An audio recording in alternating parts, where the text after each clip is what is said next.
Welcome, Illumineers. Raquel here, also known as Lycos14. Thank you for stopping by to say hi. I have noticed that Lorcana, unlike many other TCGs, has an influx of many new players, and I want to make sure that everyone learns from those of us with a bit more experience. Now, I'm not an expert myself, but I do want to give new players some wisdom and veteran players a quick refresher. The team has come up with 10 tips that everyone should review in order to stay vigilant during a competitive event. This is not an all-inclusive list, as there are plenty more tips, but in our humble opinion, we believe that these will help set a good foundation as you gain more experience in the TCG realm and with Lorcana specifically.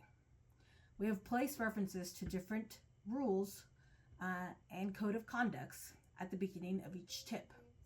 I think it's important, and I recommend everyone to read and review the Disney Lorcana Comprehensive Rules, Play Correction Guidelines, Tournament Rules, and the Community Code. Lumineers, let's get to it.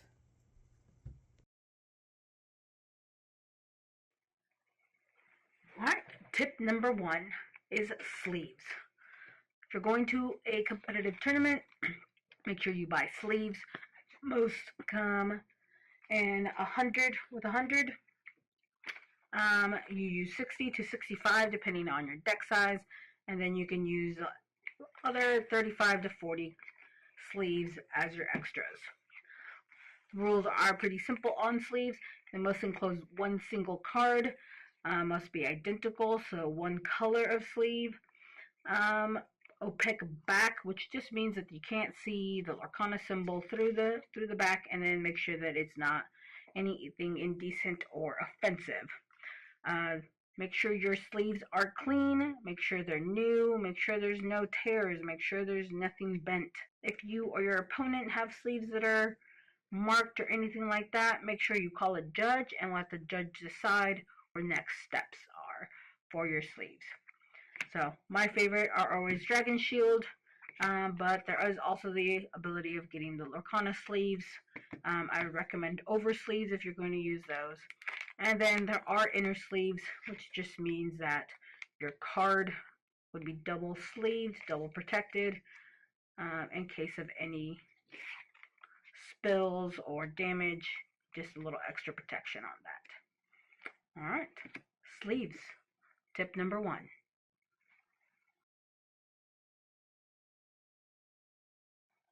Tip number 2, shuffling. Make sure you are shuffling face down. That your opponent is also shuffling where they can't see their cards and they can't see your cards. So if your opponent is shuffling this way, make sure that you are letting them know. Down, always down on that. Other ways that you can shuffle are riffle shuffling. Got your deck, squeeze them in. Nice and easy. Some people are better at it than others. There's also what we call a pile shuffle. Pile shuffle that you can do it in 2/6. You put your whole deck on there. Other people can do it a little bit faster than I can. You put your deck back in different orders, and then you shuffle again. Comprehensive rules. Players may use any form of randomization they find convenient, but it must sufficiently randomize your deck. So whatever it is that you're using, just make sure that it's completely random, so that no one knows where any cards are in your deck, including yourself. Shuffle away.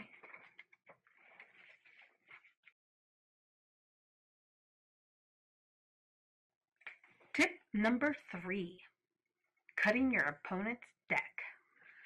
Now, after we have shuffled our deck, you must present your deck to be cut by your opponent.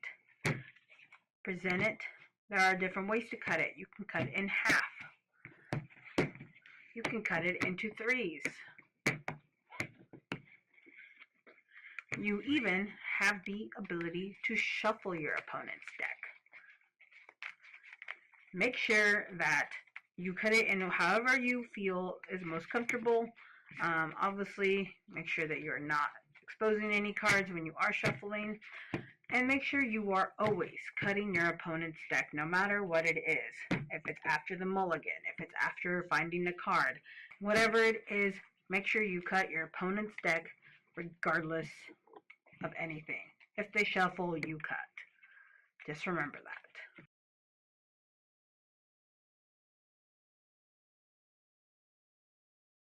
Tip number 4. Keep track of your lore as well as your opponent's lore. Now, when you are in a non-competitive event, you are able to use any method for tracking lore, such as pen and paper, lore trackers, or the official Lorcana, Disney Lorcana trading card game companion app.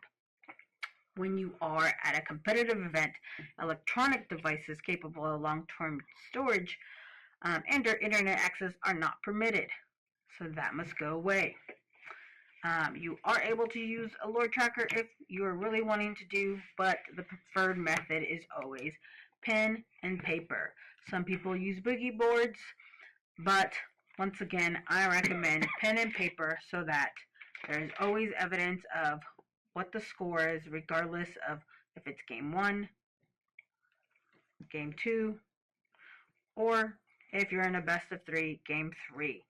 You have proof of how it ended and who went first or who went second.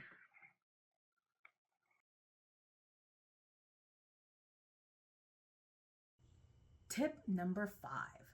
Opponents going too fast or being nonverbal. As the tournament rules state, players are expected to communicate openly with their opponent. If you are unsure of what is going on, politely ask them, your opponent, to slow down and explain their sequence of steps or of events.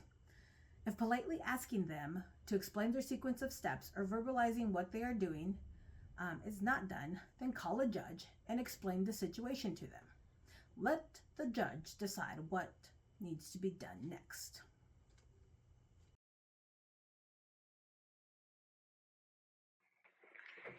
Tip number 6.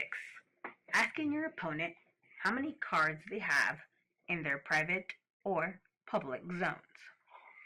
Now, public zones are the play zone and your discard zone. Private zones are inkwell, your deck, and cards in your hand. Now, to make it easier, you can ask your opponent. Most opponents will, if they're putting the cards down, as in here, 3 cards, will put a dice with the number 3 on it. Because there is no other way of indicating or taking notes during your play, you can only indicate things like that. You cannot indicate ink amount, how many cards are in here, or anything like that, but you can repeatedly ask. So in this instance, there are 3 cards in my hand. My opponent has 3 cards in his hand, and in my inkwell, I have 7 cards. I can have him count it out. And it's also possible for them to have their ink have tokens. Knowing how many cards your opponent has in their ink and or hand is a good way of helping you if there's a discrepancy in how many cards they drew on their turn or how many times they have ink for turn. You can ask your opponent at any time, so if they have their cards bunched up, ask and confirm. It's always better to ask and know, especially since notes cannot be taken. It helps your memory and recollection, as it is your best resource, especially if a judge needs to be called. So remember that. It's always better to ask than to not know. Use your resources.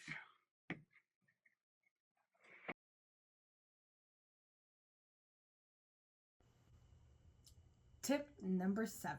Spectators. I love a good crowd when I'm rocking and rolling, but it's good to be aware that not all spectators follow rules. So I want you to be aware of a thing called scouting. It's named many different things to many different people.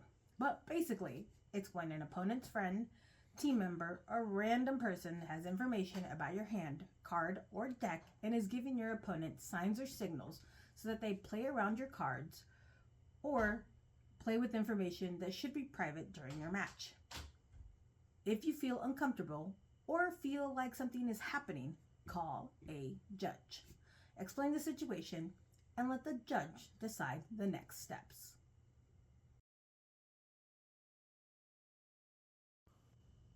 Tip number 8, slow playing. An opponent playing their turns at a sluggish pace. Now, this is a touchy subject for various reasons, but it's important to note that there is a difference between someone taking extra time during a pivotal part of the game and someone showing a pattern of playing slow for no apparent reason. In my opinion, politely ask your opponent to pick up the pace or speed it up a bit after their turn. And if you don't feel comfortable, call a judge. Explain the situation to them and let them decide the next steps.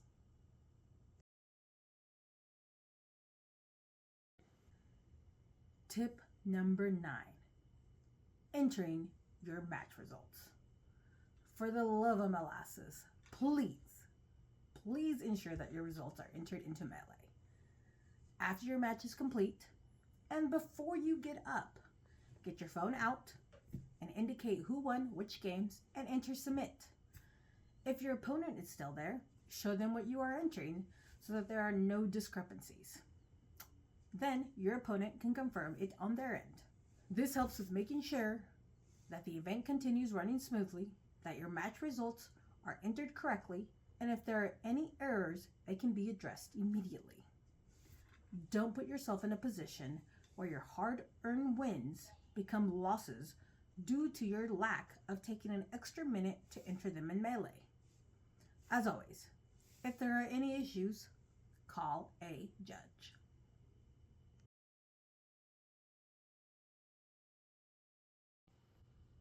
Tip number 10. You've made it to the final tip. The final tip is call a judge. Remember that judges are in the room to assist players with rules, questions, and handling errors made during play.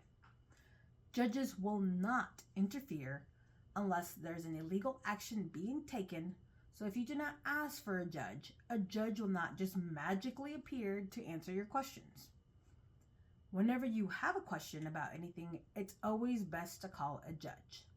I do not recommend asking your opponent how a mechanic works, because it's best to have an impartial person who is present and there at the tournament make the decision that is accurate and correct. Don't put your opponent in an awkward position. It's just simply fair to ask a judge. Explain the situation and let them decide next steps.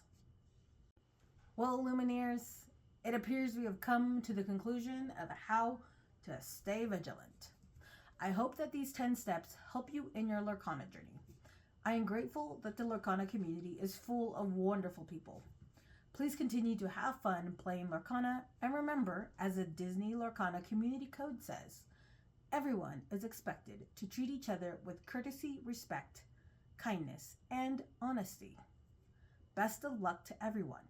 Please like the video and subscribe to the channel. We greatly appreciate your support. Illumineers, have a fantastic day.